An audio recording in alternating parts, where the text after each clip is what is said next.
ตัวใหม่นะครับมาทำโปรโมชั่นนะครับตู้พร้อมใช้นะครับใบละ 5,500 นะครับยกคนเดียวได้เสียงกลาง 8,500 ครับลองฟังดูครับเอาเลยครับเลยติ๊กเกอร์ฟรีครับบอกงี้แอมพี่มาเฉพาะดอกเปล่า 3,500 นะครับตู้ 3,500 เหมือนกันตู้พร้อมดอก 5,500 พอนะครับเฉพาะ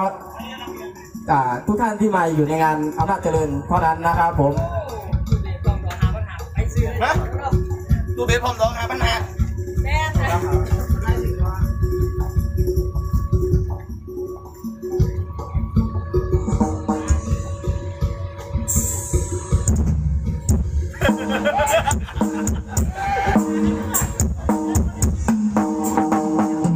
ตู้เดียวใบละ 5,500 นะครับเสียงกลาง 8,500 นะครับพร้อมใช้นะครับพร้อมใช้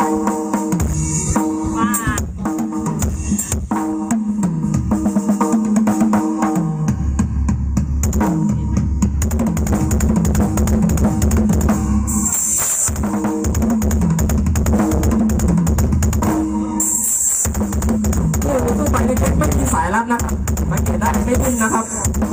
ลองกระพงนิดหน่อยนะครับ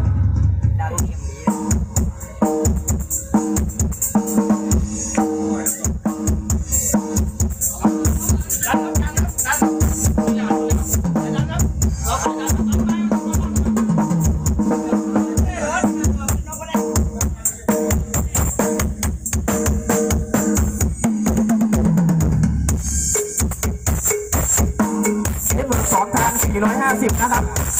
อยู่หน้าบูธเลยสติ๊กเกอร์ก็แจกฟรีครับผม